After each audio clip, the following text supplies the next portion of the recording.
Welcome to the Winged Wheel Podcast. Here to talk all things hockey are your hosts, Brad Crisco, Ryan Hanna, and Evan Lobsinger.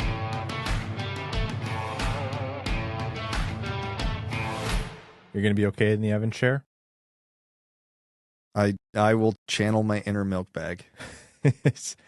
I hate doing episodes without him. I really do. I won't ever say it to his face. I don't like the guy. I don't like him I don't like complimenting him, because then he like holds it over your head for years and years. He's that kind of person where you say something nice to him, he looks at you and just absorbs it and doesn't reciprocate. So he definitely doesn't deserve the kindness, but I really don't like doing episodes without him. He's got that look of you compliment him and he looks at you with that face of, how dare you speak to me? Yeah, essentially, yeah. He would have loved this. I know we open the episode sometimes, and I try not to do it with complaints, because everyone has complaints in the world and our lives are easy.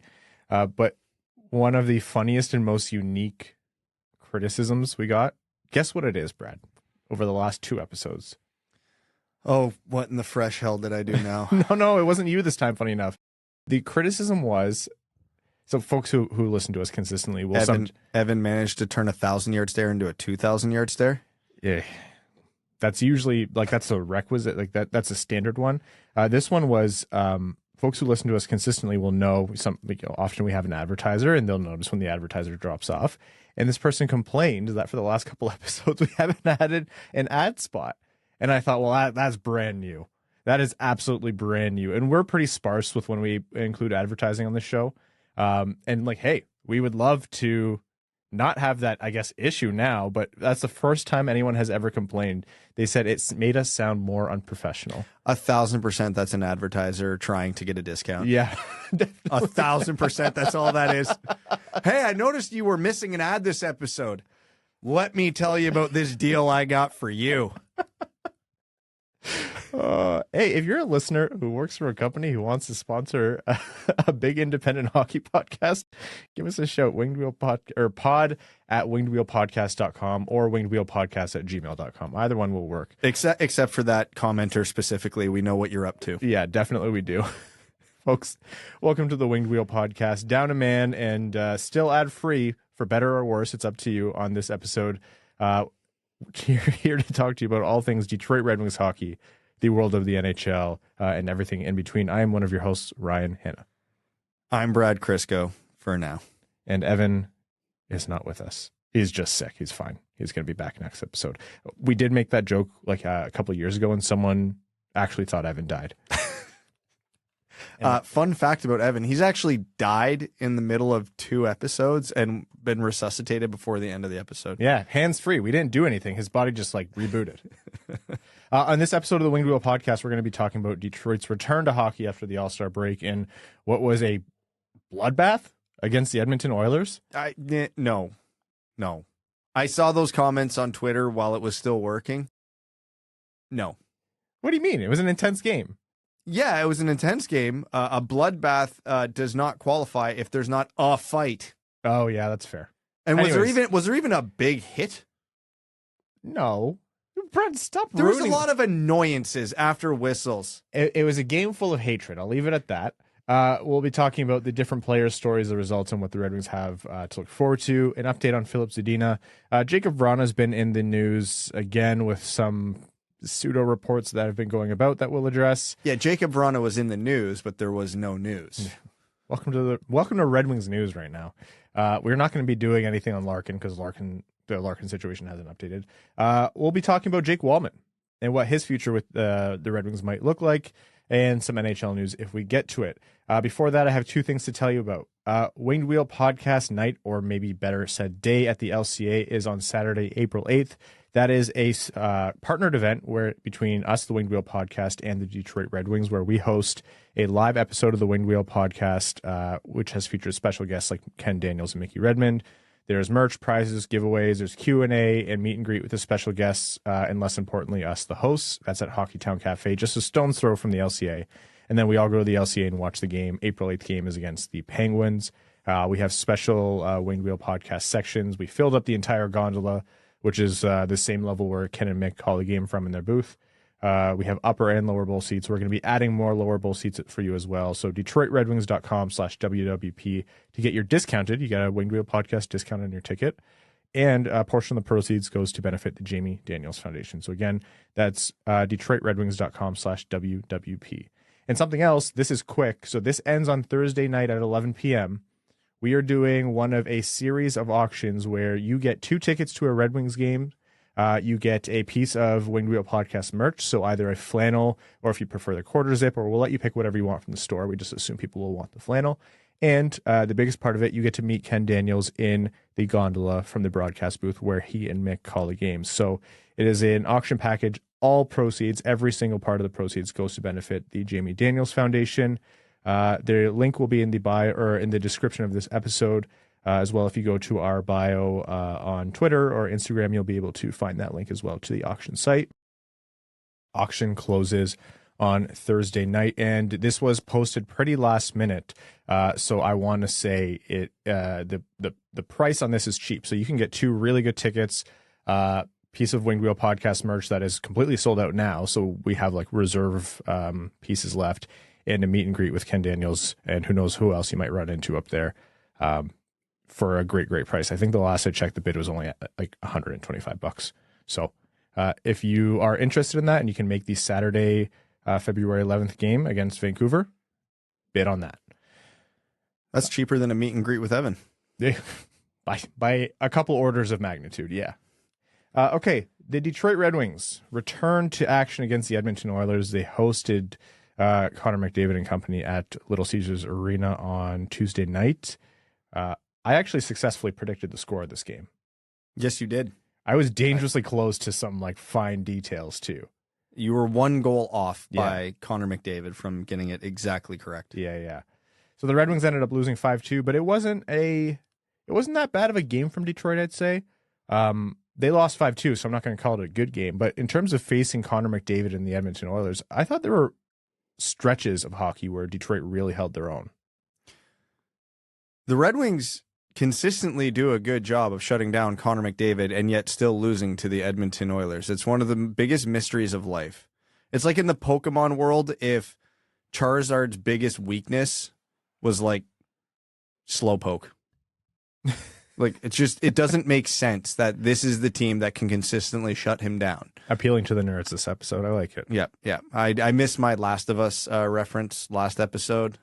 So with apologies to, Bill and Frank, I will make up for it. I really got to start watching. It is such a good show. Yeah. Even the episode 4 was kind of a bit of a letdown, and it was still like an 8.5 out of 10. Huh. But yeah, they carried the play. They got absolutely shelled for the first 5 minutes of the game, managed to walk away with that 0-0, mostly thanks to Ville Husso, and then ran Edmonton's show for the rest of the period, which included a goal and 3 posts. Getting back to that lack of finishers on the Red Wings, kind of with a fine point on it. It was a symphony, post after post after post. Yep, Fabry whiffed on an empty net and it hit the post. Berggren had a really good shot that went off the post. Seider had a rocket that went off the post. I'm pretty sure the one that Seider put off the post they could hear in Ann Arbor. That made a sound. But yeah, his wrister. Yeah. Yeah, but they played a really good game. They had a 40-second breakdown in the second period, which led directly to 2 Edmonton goals. There's a power play goal late. I can't even remember Edmonton's 3rd goal. And then Bertuzzi with a pretty bad giveaway on the empty net. But Fogel's 2nd goal, yeah. Yeah. They carried the play for a majority of that game against a very good, and, Edmonton we always make fun of, but they've got points in 9 of the last 10 games. They're on an absolute heater right now. Edmonton has been on a heater since we talked shit about Edmonton, how they can't get McDavid to the playoffs consistently. Yeah, and they've been on an absolute heater, and the Red Wings went in, played a great game, and this was the quintessential game we've been talking about all year. You could see all the ways that the Red Wings have improved this year very clearly, and you could see all the moments where they very clearly are missing an elite scorer, an elite shooter, that Jakub Vrana type, that Patrick Laine type, to go a little more high end. But it is what it is, and this is a very prototypical Red Wings game this year. I was glad to see them come out of the break not half asleep, though. And you know what the nicest thing was, just to break down the good parts of the Red Wings game, the first goal halfway through the first, where it was, and it feels silly to say vintage because we're going back a season, but that was vintage Raymond, Larkin, Bertuzzi goal. And God, did Bertuzzi need that goal. I thought that was, we got all parts of Bertuzzi's game.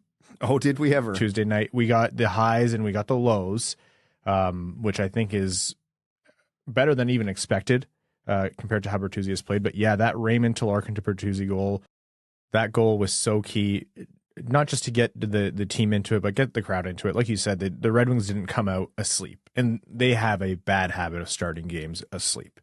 But yeah, just Bertuzzi. I think Larkin mentioned that Bertuzzi stayed in Detroit for the break to work on his game, and that had to have been a nice payoff for him.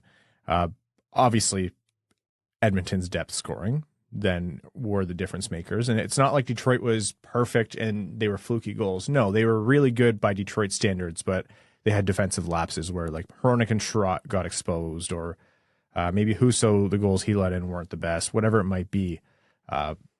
Edmonton still did deserve that win. Detroit's special teams really let them down as per usual.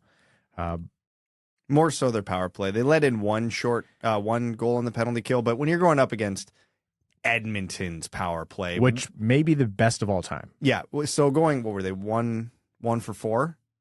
Yeah. That feels like a win. I think they're at 30% right now, so that's actually better. They actually did better than the average. The power play was especially a problem because I think they went 0 for 4 as well, and never really looked dangerous on it. They had 0 for 5. Yeah, 0 for 5. Tons of puck control. Not sure it ever led to a scoring chance. No. Which is, a recurring theme. And, it was good, but it was funny to see the Red Wings have this like week and a half break, play one game, and then the next morning, Lalonde literally changes the power play units the next morning just because it was that noticeably bad. Yeah. Yeah. I mean, both the Red Wings goals were manufactured, talented goals. You talked about the vintage Bertuzzi Raymond Larkin goal.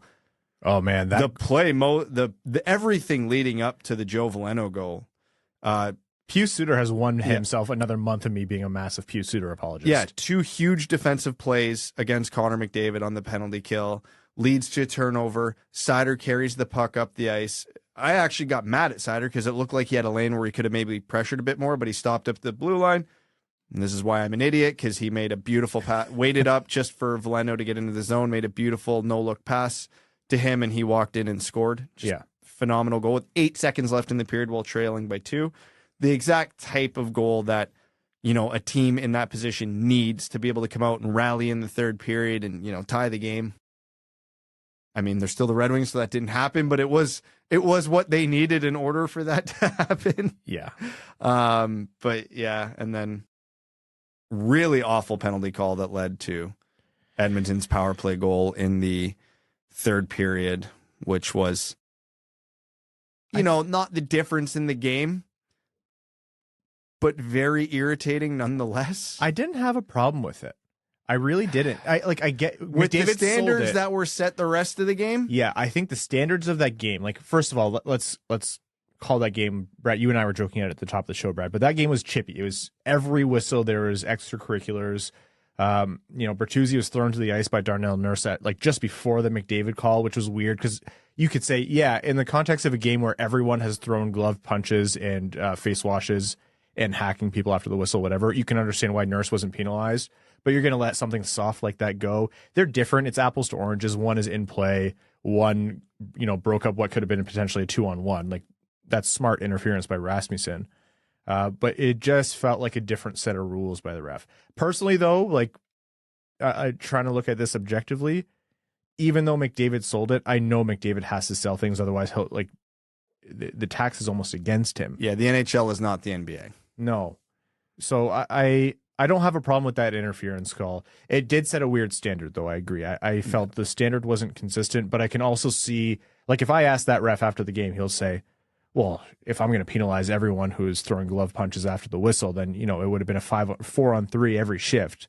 but you have to call the late game interference where you stop the best player on the planet from jumping into a 2-on-1 or 3-on-2 or whatever. I can understand it. It felt weird. Yeah. And, you know, if you want to stop the scuffles, you start pulling one at a time until they stop, which, you know, I think they tried once, but did not try consistently. I mean, I don't mind it. A bit of an intensity in the game is fine. And, you know, I saw a lot of people saying the Wings lost this game because they weren't tough.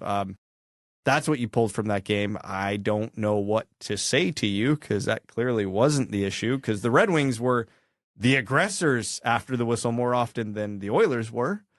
So, except in the occasions where Evander Kane was on the ice, because Evander Kane was being Evander Kane. Yeah, but like, which, if you're the Red Wings, you have two options: ignore him or fight him. The Red Wings dished out everything the Oilers gave to them, and I had no problem with the scrums in that game. I felt even the way they called them, I think they took an extra guy a couple times actually, and I didn't mind that. I know they took Kane on the one. I remember that. Or they used the initial penalty as the extra guy. They always made sure there was an imbalance at least somewhat. But yeah, I don't think the Red Wings. I think the Red Wings were as tough as they could be. It's not going to put 4 more goals on the board. Yeah, I know Evander Kane had that quote after the game, but like, such a stupid quote because, yeah, man, they weren't backing down from you, but you didn't drop your gloves either. The Oilers weren't exactly getting into these scrums and shedding them. No. This was two teams staring at each other, daring each other to fight, and nobody did. It was a complete net neutral. The only time, because Hronek is fiery, right? Hronek actually, I was small growing up playing hockey, and I know I'm not a big guy now, but I weighed like $115. That never stopped me from getting into scrums. But if you're small, and you'll know this, Brad, like I'm not trying to make fun of you, you'll genuinely know it. You'll grab a guy and you'll realize when you're in a mismatch and when you have to stop.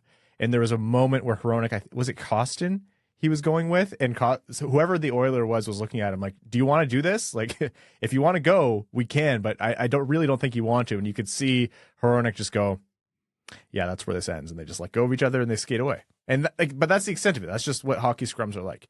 Anyhow, it was a heated game. The Red Wings and the Oilers play again in a week on February 15th. I'm excited because those guys all of a sudden hate each other. It makes you wish you had a 7-game series because it actually would be a bloodbath. No, it wouldn't be. They don't play in the same division. We're going to get, when Evan's back, we're going to get to the playoff format argument because that is one of my favorite hills to die on in terms of the playoff changes the NHL needs to make. Anyhow, if they're not going to listen to Sidney Crosby around, they're not going to listen to you. Hate to break it to you, man. Rude, but okay. We saw the Red Wings, like you mentioned, Brad. Yeah, it's not a great game. It's pretty much that was a Red Wings on paper. That's how it's going to play out as long as they don't have that elite scorer. The team quotes after acknowledged as much. It's not rocket science at this point. We're not going to dive all the way into that this time. Let's talk about players like, I look at Bertuzzi and Chiarot, who have been the focus of a lot of attention, positive and negative this year. A lot of it negative, actually. Yeah, I was saying, what, positive? What? Well, where? When? I must have missed those conversations. For both of those players, this was a game where you saw almost equal parts of that's why they are on this team. And God, why? That's the part that kills you. With Bertuzzi, to start the game, he had the goal. He was setting up some great plays. He looked offensively in tune, wasn't behind a step. You can tell he's shaking off a lot of rust, was meshing well with Larkin and Raymond. Did you see the part where for a brief moment he dribbled the puck? Yes. Oh, that was cool as hell. Yeah, it was great. Remember how we've always talked about how he's maybe the best player on the Red Wings, if not the league, with bad pucks? I saw him do that and I'm like, there he is. Yeah, it was awesome. Back. So I love that. And then he had the turnover that led to what was the empty net goal, right? Just a completely needless, don't even know what he was attempting there giveaway. And then with Chiarot, it's there was a one goal with him and where he just misses his assignment and he was standing weirdly in front, covering no one in front. Him and Hronek missed their assignments on that play. I can't process what either of them were attempting on that play. That just led to an Oiler, being wide open in the slot with a puck. Yeah. Not something you want. And then when you consider the way everything went down and the Red Wings not getting bullied, but it was a physical game. Think of a version of the Red Wings where they didn't have a Ben Chiarot to go in and tussle in there. Him and Perron and those guys, believe it or not, that's important to have. Otherwise, we saw it last year, what happens when you get physically dominated. And it was just like the good and bad of what the Red Wings have to work with this year was completely on display last night. Yeah, there was one play too where Chiarot was standing in the slot in the Red Wings zone, and there was an Oiler behind him, and I caught myself about to actually yell at the TV, "Ben, behind you!" He would have heard you. Yeah, yeah. There's so many microcosms. I'm trying really hard to avoid what I normally do with players in Ben Chiarot's situation, where I feel like I'm unnecessarily harsh on them, so I watch their game closer to, like, pick out the good things so that I can be fair to them. But then the more I watch, the more it reaffirms my position. And I already see that happening with Ben, and I'm trying so hard to not be that guy. What we have to understand at this point is the Red Wings season is going to play out now as it's going to. Like, we're probably not going to see monumental shifts in storylines unless things happen at the trade deadline, whatever else, really. I don't think it's at all bad to criticize Ben Chiarot if he's playing poorly. And I think a lot of the times he has. With Ben Chiarot, though, you have to be careful how you word that. Playing poorly to league standards or playing poorly to his standards are two very different things. That's fair, yeah. But that's I agree. But at the same time, no, you're right. You are right. But he was brought in for a reason, and we talked about guys who immediately have expectations based on their contract, and he was one of them. Kopp gets a little bit of a pass depending on, like with the core surgery and everything, and he acknowledged actually that he's feeling better and better as the time goes on.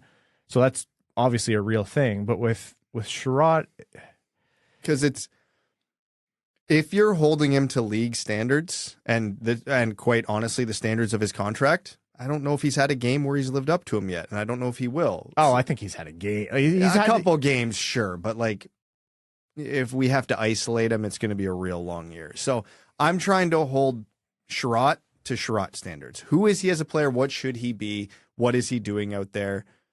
Was it a good or a bad game by Chiarot standards? Because it's the only way I can be fair to him. So that's the standard I'm going to hold him to, because honestly, for the entirety of this contract, if you just focus on him versus his contract, you're going to come away angry 95% of the time. That's not good for him. That's not good for you. Let's not do that. We understand the burden his contract is going to be for the next 3 years. Okay, fine. That's Yzerman's job to work around it. It's his mistake. Okay. Did Chiarot have a good game by Chiarot standards last night? It was about average. Last night's game is about what I expect from him. Like you said, there was the good, there was the bad, there was the entertaining, because he's never boring. So yeah, he was definitely Ben Chiarot. Yeah, so you take it for what it is, and it's hard to criticize a guy for playing up to his standards. Well, the Red Wings upcoming have the Calgary Flames on Thursday, and then the Vancouver Canucks on Saturday, both at home. Again, the Canucks at noon. That's the game where we're auctioning off the tickets as part of the package. So if you want to go to that game, you can. It'll be cheap. Let's talk about Filip Zadina. So was kept in the lineup, was not waived in favor of Adam Erne. Adam Erne was actually the one who was waived and is down in Grand Rapids. So Filip Zadina in the lineup will come in at some point, but it wasn't for the Oilers game, and it doesn't look like there's any certainty yet that he'll come in for the Flames game. He was the 13th forward. Essentially, unless something changes either in terms of injury or practice, really, that's how it's going to happen. People don't often give a lot of credit to that. The way you practice does impact whether or not you're in the lineup. Not if you're Dylan Larkin or Lucas Raymond. Like, if Lucas Raymond goes out and has a bummer practice, he's still going to slot into the lineup. But if you're third, fourth line guy and there's other guys competing for your spot at all times, yeah, the way you practice is the way you play, and coaches subscribe to that. So I'm sure they're looking for something a little bit more from Zadina before he finds that spot, but he didn't slot in yet for the Oilers game. You have to imagine sometime over the next 2 games he'll get in there, though, right? Yeah, I mean, the Red Wings didn't win last night, and it wasn't a shining game, but it was hard to single out guys to criticize last night. Like, it was a pretty balanced effort, so if you're not going to pull anybody to the lineup for Zadina, I understand it. But yeah, he's going to have to get in at some point. So they're probably just waiting for a Sundqvist or a Suter or a, heaven forbid, Berggren to have a bad game to have the justification to put Zadina in. I Because it sets a bad precedence if a guy plays a good game and you pull him out of the lineup. So you have to be very careful with that, no matter how badly you want to get Zadina in the lineup, no matter how much they should get Zadina in the lineup, you have to manage that room very carefully. Because, if you pull Suter out of the lineup for Zadina tomorrow after what he did to McDavid, that's an awful precedence to set. The guys in the room notice that and they'll be mad. Yeah. They'll be mad for Suter. And just to really give detail to what Brad's talking about, Suter knocked the puck off the best player on the planet's stick, pushed the puck out of the zone, made them have to re-enter with an assist from, I think, Sonny. I think it was Sundqvist who had the poke check on McDavid, / I think impeded with him a little bit. And then Suter won the puck battle, laid out McDavid, and got the puck to Seider. I think he got it to Walman, and then it went to Seider, and then So you're not sitting Suter after that. Had a good game. Helene St. James made the point that Sundqvist is on the power play, so Kubalik then would be the odd man out.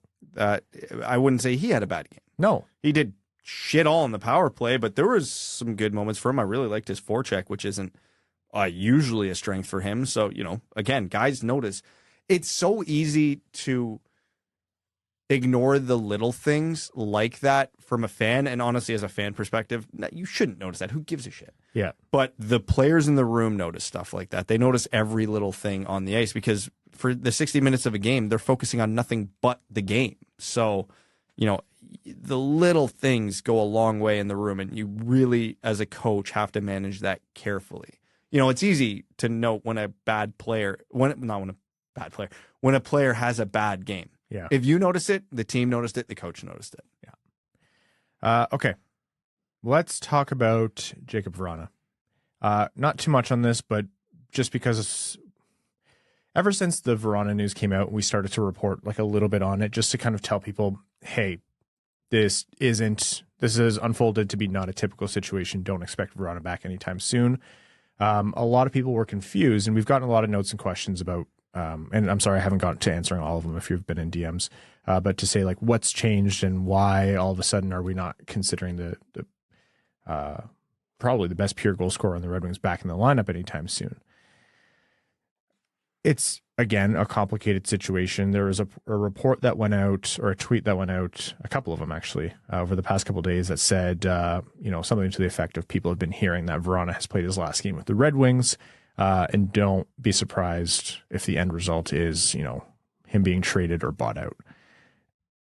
And that caused a little bit of, a reaction. But the thing is, I have a little bit to say about the certainty with which that was presented, which I think I don't necessarily agree with. But all in all, it's not new, right? This is just the way it's unfolded. This is a guy that got waived by Steve Yzerman. He waived someone who is considered one of the best 5-on-5 goal scoring talents in the NHL right now.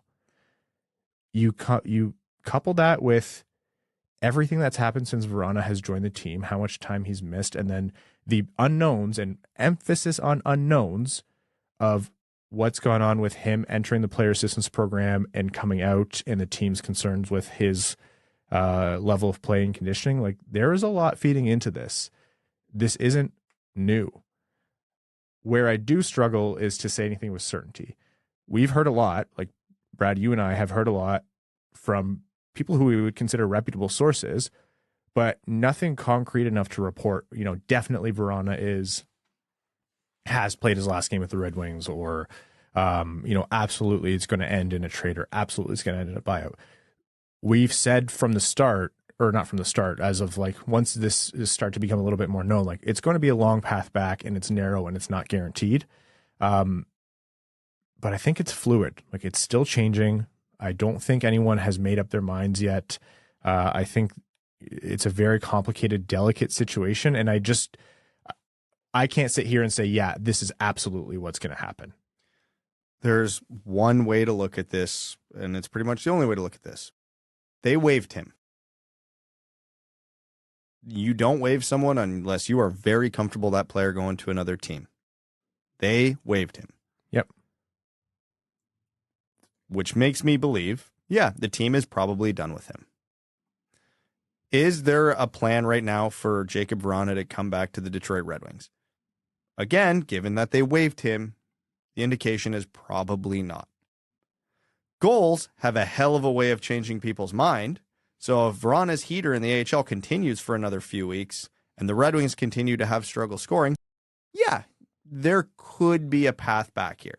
I'd say it's unlikely given the information, but if player A keeps scoring and team A can't score a goal, maybe there's a breaking point where someone changes their mind. All that's coupled with, I'll add, and agree or not, I think whatever's going on in the background also has to be remedied, whatever that is. The depth to which that's a problem, Steve Yzerman knows, whoever else in Red Wings administration knows, Jakub Vrana knows. None of them have exactly gone on public record about it, right? So the news is there's no news. Exactly. Nothing new has happened. I know there's we record twice a week. We would love if there was absolute concrete, news every single time, and we can come out here. We'd post the clips. We'd promote everywhere. Like, yeah, we'd love to break it, but the situation is as it's been. It's interesting and absolutely an enigma, and we all want to know what's going on, and we're going to, fine tooth comb everything we see and hear. But the reality is the situation is as it's been. On that note, Dylan Larkin contract, same thing. Situation is as it's been. No updates. Can you tell we're ready for the trade deadline so the news cycle could get refreshed a little bit? Very ready for the trade deadline. Okay. Always a bummer conversation, because again, all of this is qualified by the ever-present, no matter what, we hope Jakub, the person, is doing well. Let's transition to something a little bit more positive and a very kind of fortunate, one of the really good stories out of the Red Wings this year. Let's stop talking about Jake. Now let's talk about Jake. Oh, that's good. That's a much better transition than I had. Thank you. Jake Walman Max and I were on the Hockey PDO cast with Dmitry Filipovich today. And, we talked about Jake Walman since he has come back from shoulder surgery, grabbed, the bull by the horns and really seized his opportunity with the Red Wings to the tune of he is now a standout first pairing defenseman on these Detroit Red Wings, where analytically him and Seider have been one of the best pairs in the league over the last little while. This guy has a future on the Red Wings if both he and the team want it, and you have to imagine the team wants it. So what does that look like? That looks like whatever Jake Walman wants it to look like. Because the part of this story that is unfortunate and not a positive, but needs to be looked at because it's very relevant, he's a pending UFA. Mm-hmm. So if Jake Walman does not want to be a Red Wing next year, he is not going to be a Red Wing next year. Because he will be in demand on the market this summer. So Yzerman's got his work cut out for him with Larkin. Now he's got his work cut out with Walman, because I would classify both these players now as must signs. Now, what that contract looks like for Jake Walman before it gets to the point of unreasonable, I don't know, because this is a not completely unique situation, but a not often seen situation where, 25-year-old player bursts out, comes out of his shell. He'll be 27 in a couple of weeks. Sorry, 27. So a 26-year-old player now bursts out and has his coming out party in the year he's a pending UFA. So could there be a bridge contract here, in that 3-year term? Maybe. Could there be a long-term contract here? Maybe. Could there be no contract at all? Maybe.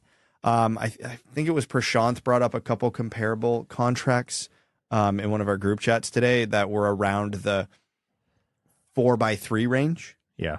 So that feels like probably the most likely. Honestly, we've talked about how you got to take some gambles on contracts in order to maximize value. If Walman's willing to re-sign in Detroit, I personally would like to see an extra year or two on top of that, just to really maximize his value. But again, Walman, like you said, is almost 27. This is probably the best contract he's ever going to get unless he takes a short-term deal. In general, you give players who you think are good but have not had the sample size or have been underappreciated or haven't had the opportunity to display how good they are, or you think they're going to get better, you give them as long of a contract as you can because you're locking them in for a cheaper price. You don't do that for middle of the lineup guys, Ken Holland, because there's a really good chance you've seen their peak. For example, think if, Andrew Cup. Sorry, I had to. Is his price that bad though? Or is his term what you're concerned about? The term. That's one thing. I'm willing to give this what I'm talking about applies more to, the Raymonds and Seiders of the world, and we're going to be talking about that in 6-ish months or however many months here, but when they're eligible for extension, you lock those guys up for as long as you can in advance, knowing that they're going to be much better players. The player that everyone in the hockey world has been most wrong about most recently, Tage Thompson, that's what Buffalo did, and they have now a phenomenal player at a phenomenal deal. Walman is almost an analog to that. It's weird that he's going to be 27. You don't really think of that with 27-year-olds, but you think of the roster he was on in St. Louis, where he was kind of buried down in that very strong defensive core. His shoulder surgery, all these things that have limited his opportunity. He's emerged now in Detroit, and if you're watching him play, it's not a fluke. He's not just been incredibly lucky. It's not been like someone has fired the puck off his ass and it's bounced in. It's not been Seider carrying that pairing. No, he's been really good. I'm very happy to give Jake Walman 4 or 5 years here. I would guess 4x4, and that's completely, I'm just guessing. I don't know if that's actually fair value. If I said that to Jake Walman, he might go, buddy, I'm on the first pairing with Mo Seider. I deserve 5.5. I don't know. But if the Red Wings want to give him 4 or 5 years, I'm all for that, because I think Jake Walman is a great player, and that solidifies at least one part of the left side of your lineup where there's no guarantees yet until Johansson, until Edvinsson, until others get there. You look at almost all the great contracts in the NHL, they all had risk when they were signed. And those risks usually fall into 3 categories. Injury history. The guy's good. You're now just banking that he'll stay healthy for once. Underperformance. The player's better than they've shown and you're taking a gamble on it. Or inexperience. The player showing that they're very good, but they do not have a long track record, so you're going to lock them up and hope that they get good. And that's the most common one when you look at Jack Hughes, Tage Thompson, Nathan McKinnon's really good contract. They were all pretty inexperienced when they were signed. You saw the peak. You were pretty sure they weren't going to be much better than that. Yeah. But they only had a year or so at that level, if they had even got to it at all. That's what Walman is now. So there is an opportunity here to get a quote-unquote value contract, because we've seen the best of what Jake Walman likely will be, but he's inexperienced. He does not have a long track record. So he will not get paid like he has a long track record. So here's your opportunity for value, whatever term you want to have on that. So I'm big fan of Jake Walman. I see opportunity here, and I would hope, I know Yzerman does as well. So I'm just hoping that him and Walman can get something done. It's the kind of thing that you need to happen, because otherwise you're looking at, if Walman didn't exist, who are you looking at as the Red Wings' first pair left side defenseman with the Seider next year? Ben Chiarot. Ben Chiarot, which it's unironically Ben Chiarot, because Ole Mat is also a pending UFA. And Ben Chiarot doesn't work out with Mo Seider, at least right now. I don't know if they try it again in the future and something changes, but as Ben Chiarot plays and as Mo Seider plays, those two aren't compatible. We've seen that for an extended period of time. So I think not even Ben Chiarot, I think you're looking at Edvinsson or Johansson, and you hope that they can weather the storm, which is a terrible strategy. You want to avoid that at all costs. Mo Seider did that in his rookie year, but Mo Seider was an aberration. He won the Calder Trophy. He was the best rookie in the NHL. You can't count on that consistently. That almost never happens. You can't count on that at all. It's a bonus when it happens. Yeah, if you, the listener, never see that again, as long as you watch and follow the Red Wings, statistically that tracks. So yeah, Jake Walman coming in and being able to hold his own at the very least on that left side with Mo Seider has, think of that with Jonathan Berggren level. This has been a really, really good outcome that the Red Wings needed on their lineup impact. Yeah, Jonathan Berggren is exceeding expectations this year and having a very good rookie season. He is not going to be a thought in the Calder voting process this year. No. Just to kind of articulate how well Walman is doing, These are from our good friend Prashant Iyer, our resident stats expert. Top D pairs at suppressing 5-on-5 quality chances against, expected goals against per 60, minimum 200 minutes played. This is from Evolving Hockey. Walman and Seider rank 5th at 1.99, actually tied with Moser Valimaki out of Arizona. So that is, they're top 5 in the NHL in terms of a pair. And the top 5 defensemen in expected goals above replacement per 60, so XGAR per 60. Guess where Jake Walman ranks?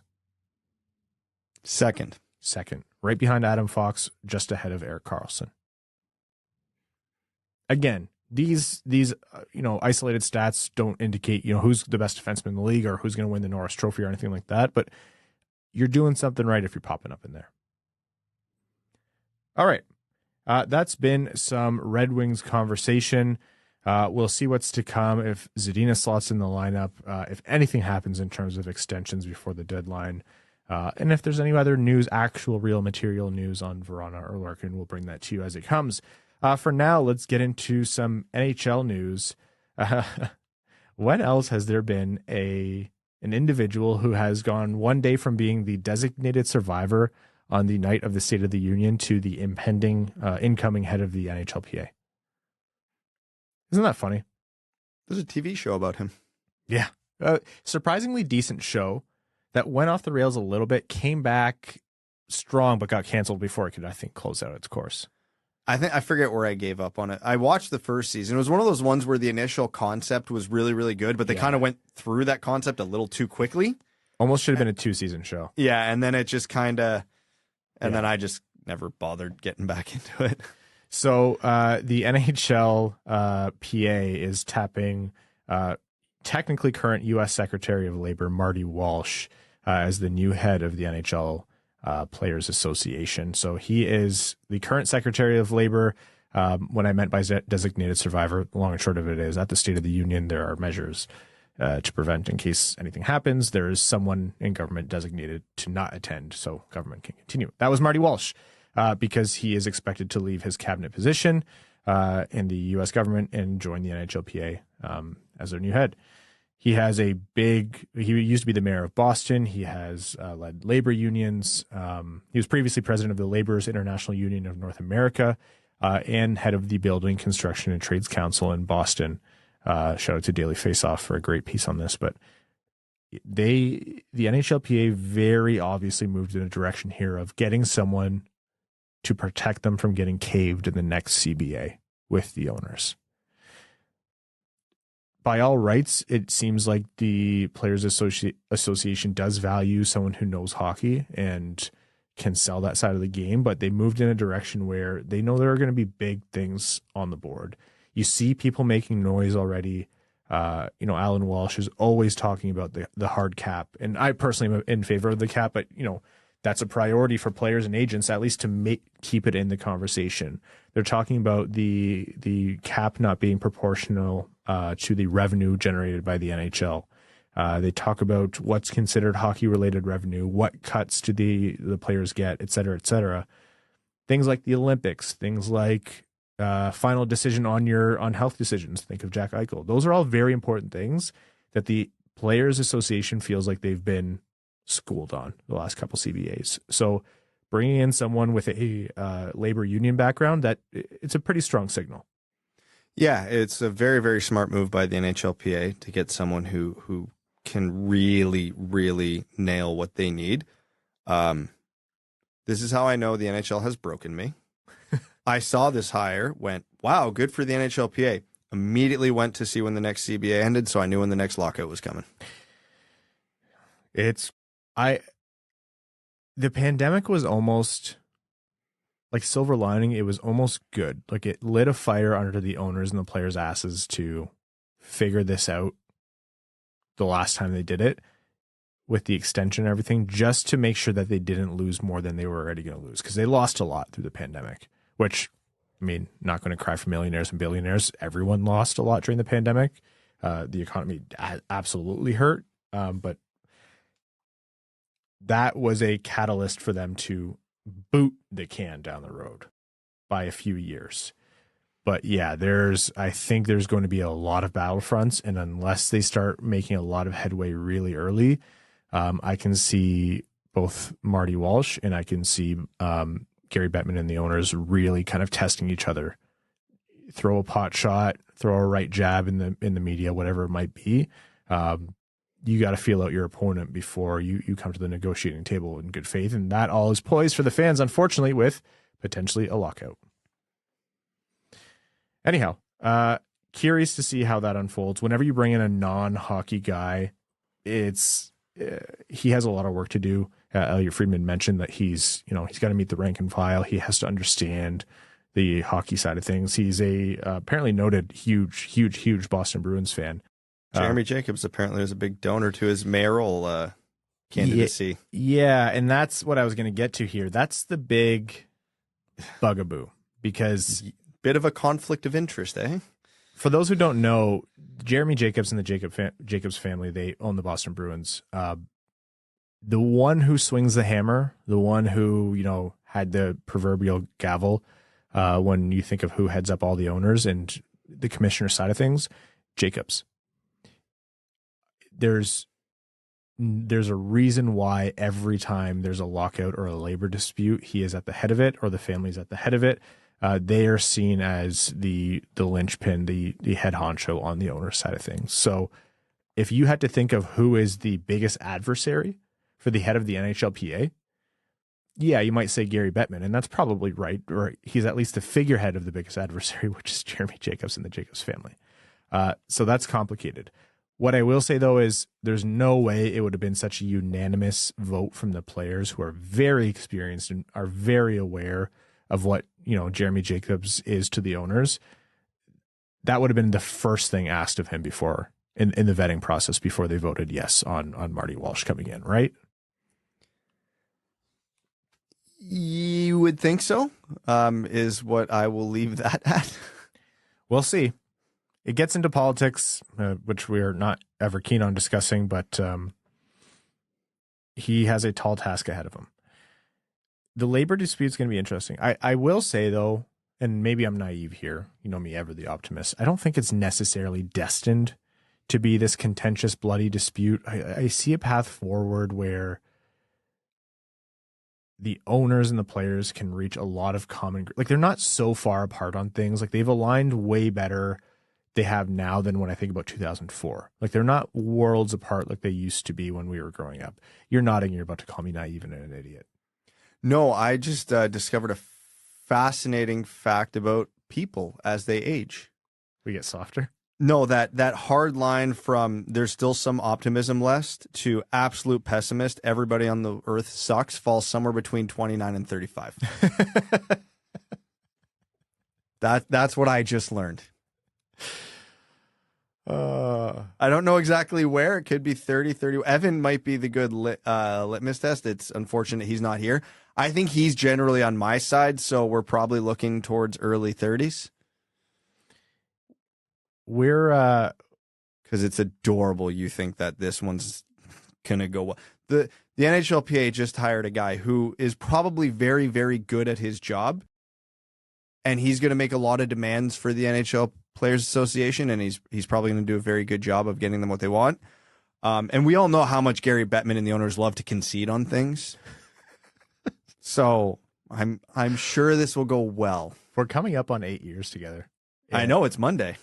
Yeah, and I have to say I do appreciate you and Evan, because better than anyone else on this planet, and I'm sorry, Mel, who listens often, these guys have. I spent more time with you for longer, Yeah. So I like when we can call each other out when we're being naive little babies sometimes. Maybe I'm normally a very pessimistic person, which, by the way, I made that joke to Jay last week. He's like, "Oh no, I know." Yeah. I've only known him for 3 weeks, and he's like, "Yeah, no, I know. This isn't new information." Jay's a big supporter of the pod. Yeah. Yeah. He's like, "I know," and I appreciated that immediately about him. And I might be a little on tilt this week with my pessimism, as with what I've been going through that you know well about. So your naivety, normally that might squeeze past me. Not today. Yeah. Absolutely not. So it's not my news to share, Brad, so I'm going to share it anyways. Brad got a house. Yay. Now I get to go through the mortgage process. Congratulations, buddy. Thank you. Even though I had my pre-approval a while ago, you know. Oh my God. Yeah. Oh my God. Not the same, but I told you guys why I was grumpy last weekend, which was I was sending payments for the wedding, and you know it's coming, and you have the money set aside for it. It just absolutely. But every time a payment goes out, you're like, wow. This whole process is the most infuriating thing I've ever dealt with. You'll make it through, buddy. You have our 8-year anniversary to cheer you up. I can't believe I've made it to 8 years without killing you two, and I'm on tilt this week, so there's a chance we still don't make it to 8 years. We're in this far. Let's make it to the decade before you start, cutting off any hosts. If you and Evan feel like you can do this between you two, I believe you, but just let us reach 10 years before you off me, Yeah. Anyhow, some other quick NHL notes. You catch that Rangers Flames game? Talk about a bloodbath. Oh yeah. That game was what Red Wings and Oilers fans thought that game was. That was what an actual bloodbath looks like. That was old school rock'em sock'em hockey, where I don't mind the fights that happened after the big hits because the big hits were huge and they were statements. Trouba walked the line, that's the version of Trouba that I actually love to watch because it is massive, and if you're a fan of the opposing team, it pisses you off, but he walked the line with those hits. Nazem Kadri got his helmet popped off, and then when asked about it after the game, Naz was like, yep, clean hit, took it like a man, walked up, brushed it off, you move on. Fights, guys taking on guys who are way bigger than them, defending their teammates. Like, that was an old school hockey game. I would kill to have a 7-game series between those two. Who was it? Was it Sammy Blais that blew up Milan Lucic? Yes. It was the type of game where guys were taking runs at Lucic. Yeah. That was one of the games of the year. Oh yeah, and it ended in overtime. It was crazy. Yeah. It was phenomenal game. But again, they're in different divisions. There actually was no intensity there. There was no intensity? Yeah, they're in different divisions. Oh God, dude, drives me nuts. We'll get into the playoff conversation in the future. We need time for that one. We need it back. If Sid is saying it, a lot of people send the meme. Remember when Colorado and Detroit were in the same division and that huge rivalry bloomed? Remember that? I remember that. I will say a lot of people have been saying this is why Detroit should be back in the West. And it's like, no, please. I value my sleep. I can't. Yeah, absolutely not. Please, no. My favorite part about this is now, too, is I always use the Colorado-Detroit example. When the Pittsburgh-Washington one started, they were not in the same divisions. Washington was still in the Southeast. Yeah. That was... Other NHL notes, anything else that we want to tackle before the end? Oh, did you see Luongo's custom pads for the All-Star game? Filth. I mean, every set of pads for the All-Star game was just pure filth. They were all great, but where there was a little bit of striping for each team. Yeah. Did you see the small one blue and orange stripe for the Islanders on the top right corner? Yep. He had the C from when he was captain. So good. I miss Lou so much. One of my favorite goalies of all time. Probably favorite goalie outside of Dominic Hasek. Oh, yeah. And there's nobody that can hate Roberto Luongo. How can you hate Roberto Luongo? You couldn't. Speaking of All-Star games, the NHL's The NHL's talked about this for a while. What do they struggle with the All-Star games? Getting guys to go. So they are probably going to veer towards committing to only major markets, Toronto, New York, that kind of thing, where, players' families would like to vacation to, or somewhere warm. Florida, Tampa, somewhere in California, etc. Sucks if you're a fan of a team like Detroit where with some changes to infrastructure around the arena, which have been planned for some time, they could absolutely support an All-Star game. I think about when the Super Bowl was in Detroit. It was so long ago, but I still remember all of it vividly. It was awesome. That's the kind of thing where you're like, yeah, you understand why they do it, and that makes sense. So it's going to be in Toronto next year, and I would imagine you're just going to get a cycle of Vegas, Florida, etc. after that. I can't say I blame them. Anyhow, it's the All-Star game. Whatever. I'd rather have a draft. Draft would be fun, actually. Draft would be super fun. Especially, too, because, downtown Detroit, middle of June, July. Yeah. Hell yeah. Fire me up. Beautiful.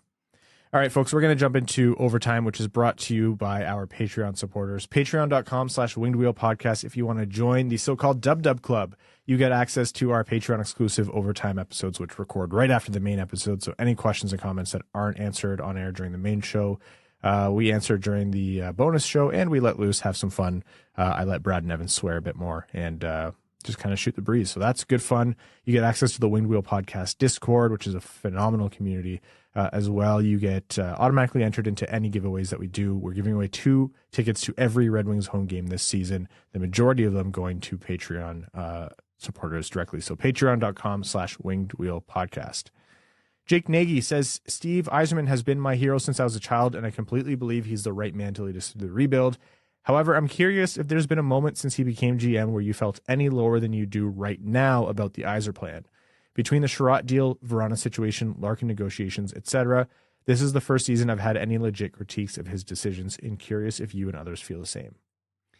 Yeah, it's not that I've given up on the plan or I think the plan's been bad and wrong, and I'm not. I still very much see what he's doing, and I still very much agree with what he's doing.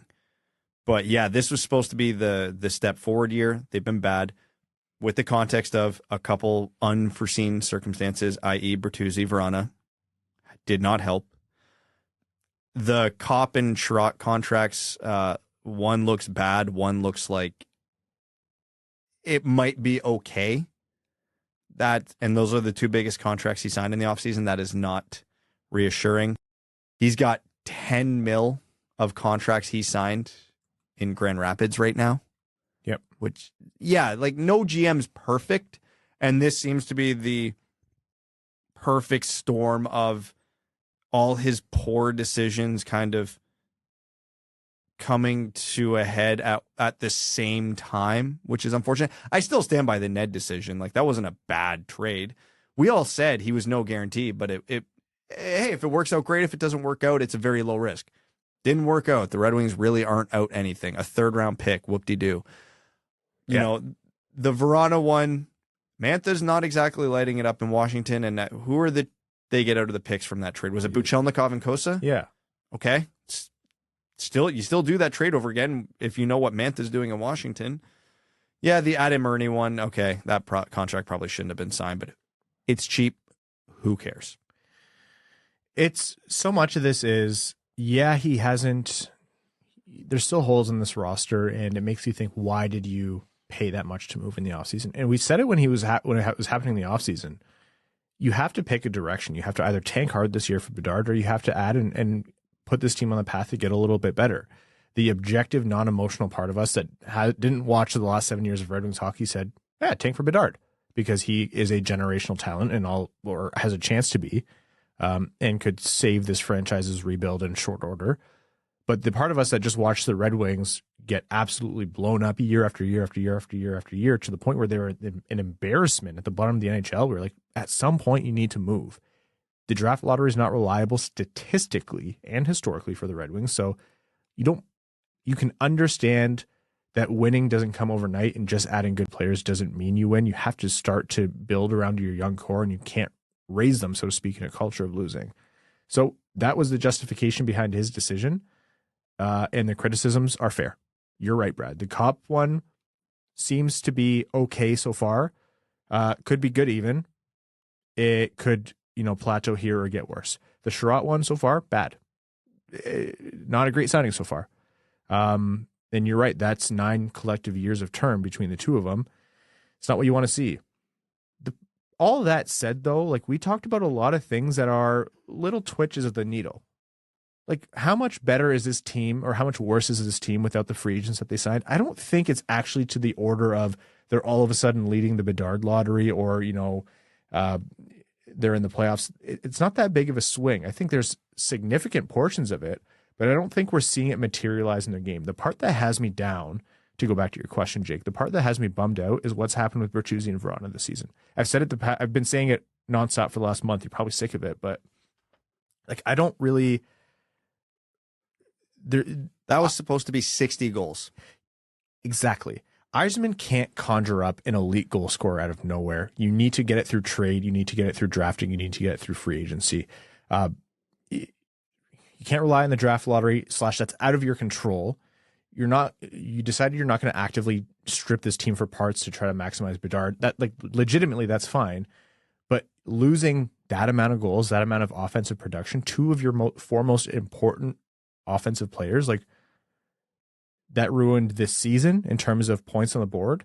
That ruined production to help your young players around him.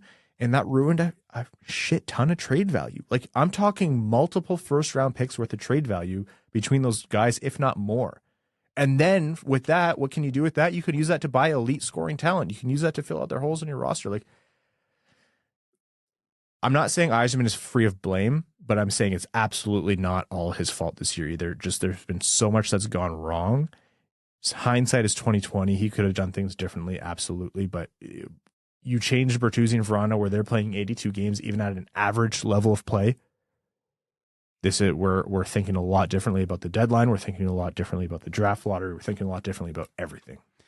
If I went through everything Yzerman's done in the rebuild, even the trades he's made that haven't panned out, like Regula for Perlini going back, where we all understood the logic at the time. Nobody hated the trade at the time. It's just, hey, Perlini had some upside. It didn't work out. It happens. You have to take those swings. So I don't even get mad. If I look at everything he's done and I go, what would I definitively not do? Like, I don't like, that was a bad move from the minute he made it. I come to one. Chiarot. Yeah. That was a mistake. That was a mistake the minute he signed it, and it's only proven to be a mistake since. I don't think the Cop contract was good, but we were in the position of who was the second line center? They didn't have one. You couldn't do Suter, so I can at least understand the justification there. Were there better options available? Yes. Would I have preferred Dylan Strome instead, given what he signed for in Washington and how that's went since? Yes. We advocated for him, so this isn't revisionist history. He was very much on our radar, and that would have been a better play. But he needed to sign someone. So the Nedeljkovic, it was worth the gamble. Adam Ernie, not a great contract, but you needed bodies on the ice. Yeah, Regula might be a player, and by player, I mean 6 defensemen in Chicago. Who cares? It was worth the gamble. Jury's still out. I didn't love the trade up for Kosa at the time, but that still has huge payoff possibility. So, not saying that was bad. That's the one where if people really want to hinge, is the Yzer plan working out? I think people should be dialing in on the Kosa trade. Yeah, the Chiarot deal is definitively bad. I didn't like the trade up for Kosa at the time, and I think they picked the wrong goalie. And how it's played out since, is looking like the case. But there's still a reality where Kosa's their starting goalie in a couple of years. It is the highest risk, highest reward move he's made. If it pans out, we all look like idiots. We all understood what he was doing. Yeah. I didn't even hate. I generally don't advocate for trading up for goalie, or taking goalies in the first round. Period. I can hear Prashant yelling in the distance. Oh, yeah. But if it's your second first round pick, because they already had was Edvinsson that year. Okay, fine. That's the time to gamble. You already have a high end player in that round. Sure, let's swing for a starting goalie. Again, I wouldn't have done it. I didn't love the move at the time, and they didn't pick the goalie I would have. I can still be proven very wrong on all of that. But yeah, if in 3 years Kosa doesn't pan out, this is one of the moves I'm going to go, okay, this part of the Yzer plan failed. And we can say it's not revisionist history. We didn't like it at the time. So when you're looking at, I'll classify this as 1.5 moves to this point. I don't think we need to hit the panic button. Yeah. So to answer the question, Jake, have things been more bleak than they are right now? No, I don't think so. But is it cause to tear everything down and say everything since 2019 has been a mistake? No. I will say there has been more and more of a chorus of, hey, it is okay to make criticisms of your team's GM. And I mean, I think we've been saying that for quite some time, that it's not just blindly everything is good. It's nuanced. There is legitimately no perfect GM in the league. It is okay. All right, another question here from Nick Boyd. says, when players retire, announcers and stat cards often list all-star appearances as part of their accolades. Knowing how little the all-star game actually matters, is there any merit left to how many times a player is selected for it? Thanks. The all-star team at the end of the season means more. Yes. Yeah. So the I forget how they phrase it differently, but yes, the all-star game is meaningless.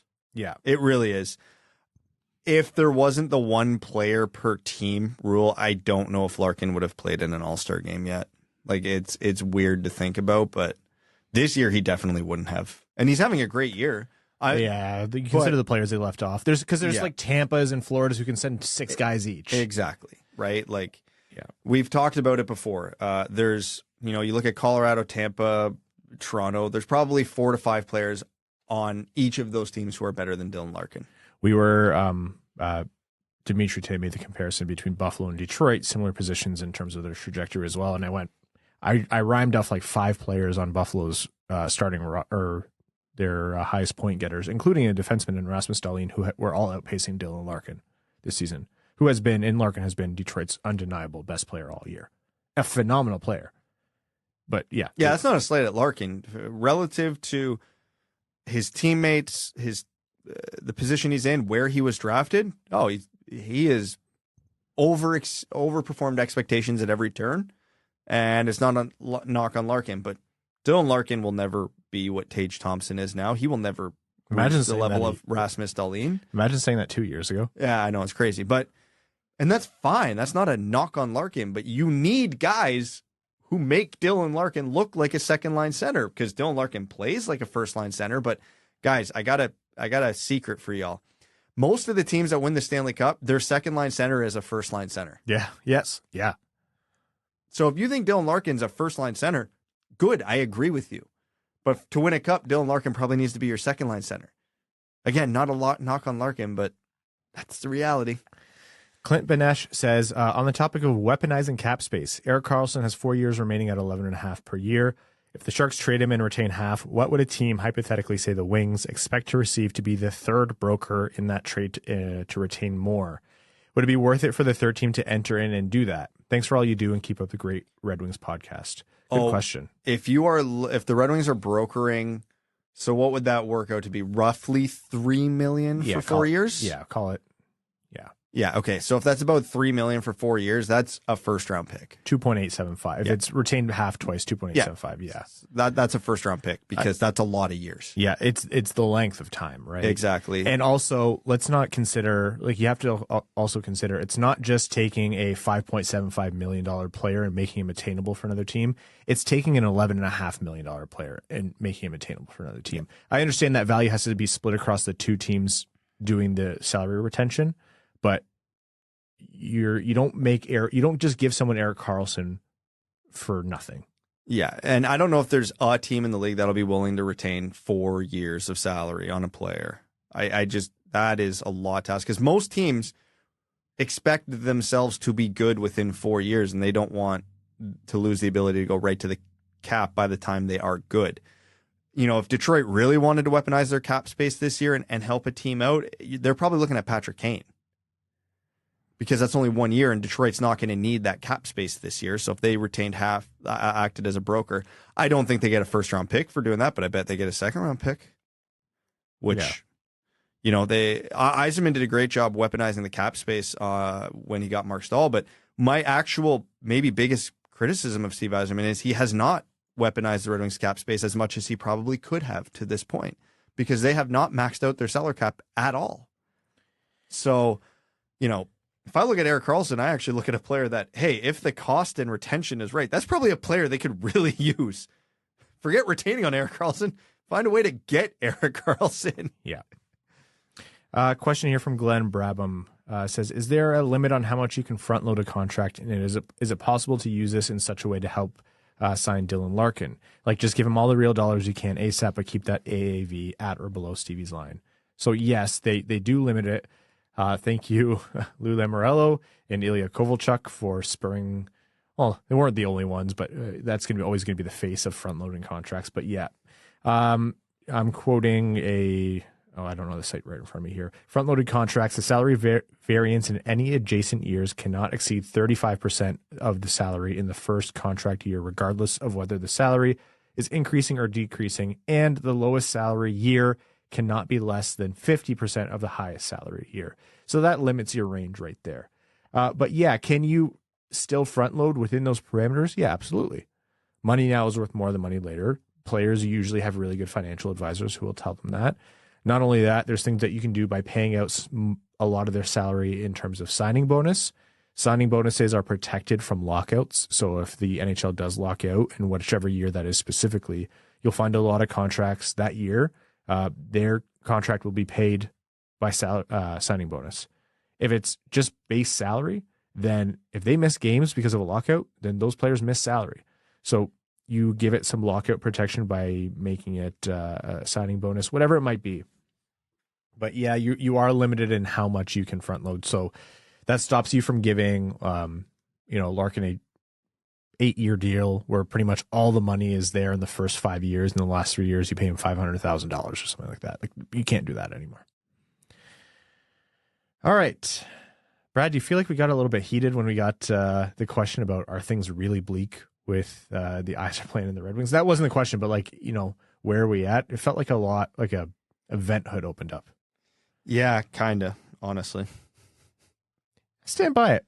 It's Max said today on our Spot on Dimitri show, the Red Wings fans now have more to worry about in both directions. The tanking and Bedard direction and the playoff direction, and where are they going to get elite talent, and that's part of moving out of the basement is there's way less risk free. It's the cost of trying to be a good team. When you have no expectations, yeah, things suck and the hockey's shitty, but you have no expectations. But now expectations are there for Yzerman. And I'll say for anyone who has been saying the Red Wings fans should be zeroing in on that, I don't think they're wrong. All right.